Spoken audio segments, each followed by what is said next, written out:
বন্ধুরা, কেমন আছেন সবাই? আশা করি সবাই অনেক অনেক ভালো আছেন। টিকলোডের পক্ষ থেকে আমি কাছাড় চলে আসলাম নতুন একটি ভিডিও নিয়ে। আমাদের আজকের ভিডিওতে থাকছে স্যামসাং গ্যালাক্সি নোট 10 প্লাস এবং কোকাকোলার ফ্রিজিং টেস্ট।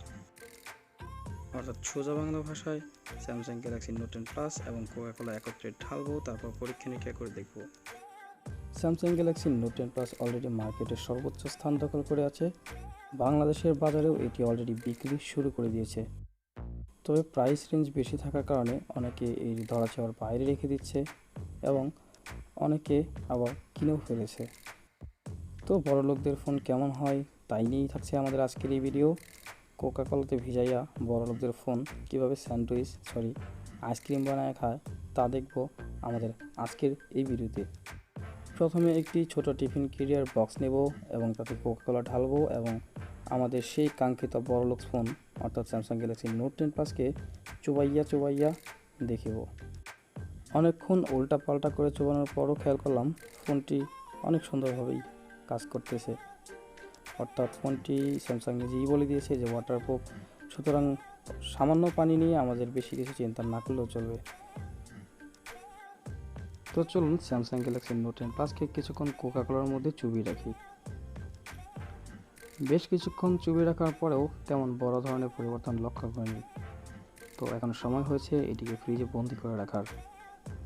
আমরা স্যামসাং গ্যালাক্সি নোট 10 প্লাসকে একটি টিফিন ক্যারিয়ার বক্সে রাখবো এবং তার মুখ বন্ধ করে দেব এবং কিছুক্ষণের মধ্যেই সেটিকে ফ্রিজে ঢুকিয়ে দেব। তো চলুন এটিকে ফ্রিজে ঢুকিয়ে দিই, তারপর দেখি কতক্ষণ সময় লাগে এটি বরফ হয়ে পরিণত হতে। আমরা ফ্রিজের বক্সে রাখলাম এবং ফ্রিজের বক্সটি বন্ধ করে দিলাম এবং ফ্রিজের ঢাকনা বন্ধ করে দিলাম। প্রায় 4 ঘন্টা পর ফ্রিজের ঢাকনা আবার খুললাম এবং আমাদের সেই কাঙ্ক্ষিত বরফ ফোন স্যামসাং গ্যালাক্সি নোট 10 বরফটি বের করলাম এবং এটি এখন আমরা পরীক্ষা নিরীক্ষা করে দেখব কি সমস্যা হয়েছে নাকি ফোনটি অক্ষত অবস্থায় রয়েছে। তো চলুন শুরু করে দিই পরীক্ষা নিরীক্ষা।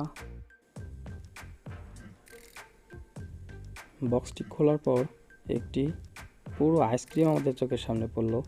আইসক্রিমের মধ্যে রয়েছে কোকাকোলা এবং স্যামসাং গ্যালাক্সি নোট 10 প্লাস। এটি পুরোপুরি একটি বরফে ঢাকা।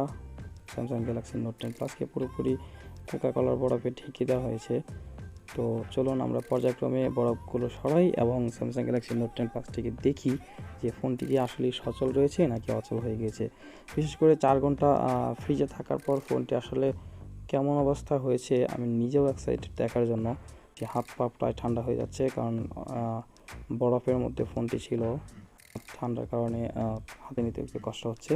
তো চলুন আগে এটিকে ভালোভাবে পানি পরিষ্কার করি এবং পানি পরিষ্কার করার পর দেখি যে আসলে কি হয়।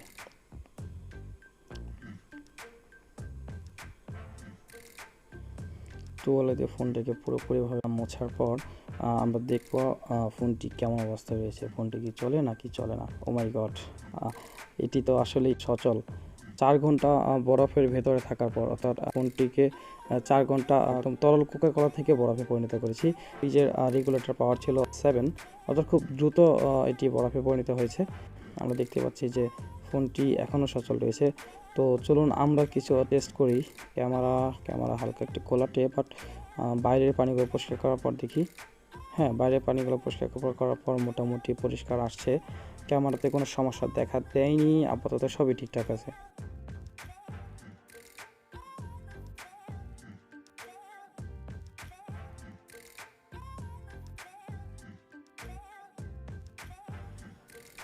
তো চলুন এবার সাউন্ড টেস্ট করা যাক। ফোনটির স্পিকারে যেহেতু পানি ঢুকেছে, পানি বলতে কোকাকোলা আর কি, ফোনটি স্পিকারের বাইরের অংশ দিয়ে কোকাকোলা প্রবেশ করেছে। সাউন্ডগুলো আসলে কোনো প্রবলেম হচ্ছে কিনা সেটি দেখা দরকার।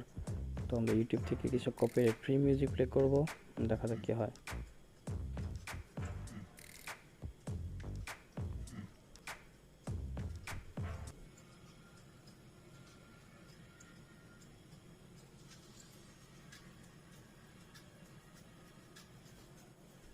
স্পিকারে পানি ঢোকার কারণে, অর্থাৎ কোকাকোলা ঢোকার কারণে স্পিকারে গান বাজতে কিছুটা সমস্যা হচ্ছে। আমরা দেখতে পাচ্ছি যে পানি স্পিকারের ভিতরে এখনও রয়েছে। এটি আসলে পুরোপুরি পরিষ্কার না হওয়া পর্যন্ত আমরা কোনোভাবেই বলতে পারছি না আসলে স্পিকারের প্রবলেমগুলো কী। তো আমরা চেষ্টা করে দেখব আসলে প্রবলেম হয়েছে কিনা সেটি ডিটেক্ট করার জন্য। তো চলুন একটু ভালোভাবে পরিষ্কার করার চেষ্টা করি এবং এটিকে আবার সাউন্ড প্লে করে দেখি।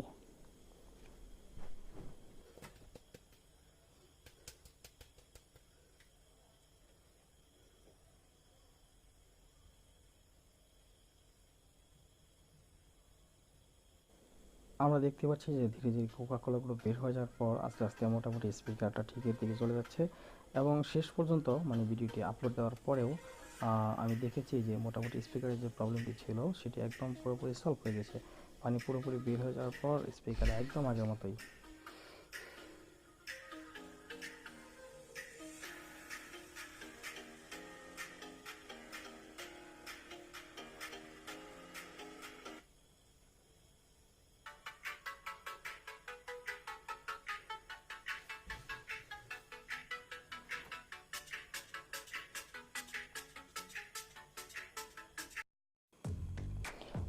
তো চলুন এবার ফোনটিতে চার্জার লাগিয়ে পরীক্ষা করা যাক।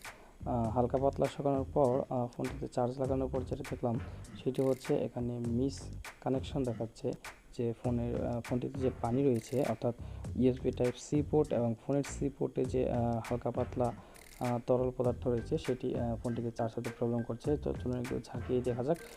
ঝাঁকানোর পর আমরা আবার চার্জার লাগানোর পর ঠিক সেম মেসেজ দিচ্ছে, ওয়ার্নিং মেসেজ দিচ্ছে যে আমাদের মিসকানেকশন হচ্ছে। এখানে আমাদের অবশ্যই উচিত ফোনটিকে খুব ভালোভাবে শুকিয়ে এবং কি কড়া করে শুকিয়ে তারপরে যদি কখনো ভিজে যায় তাহলে ফোনটিকে অনেক ভালোভাবে পরিষ্কার করে তারপর যেন চার্জে লাগাই।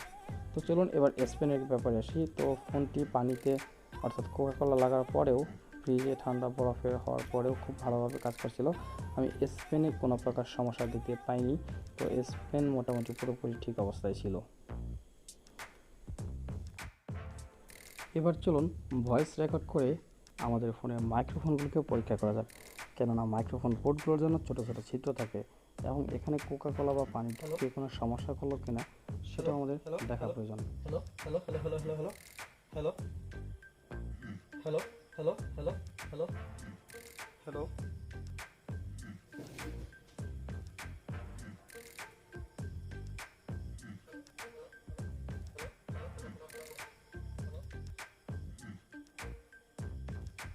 ফোনটি এতক্ষণ যাবৎ বরফে থাকার পরেও খুব ঠিকঠাকভাবে কাজ করছিল।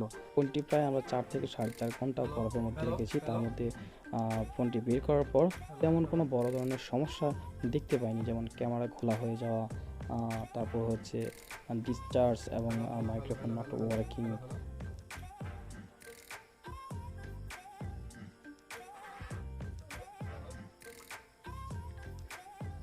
তো কেমন লাগলো আমাদের এই ভিডিওটি সেটি জানাতে ভুলবেন না। তো এই ধরনের আর নতুন নতুন ভিডিও পেতে আমাদের চ্যানেলটি সাবস্ক্রাইব করে রাখুন এবং পরবর্তীতে কোন ফোন নিয়ে ভিডিও চান সেটি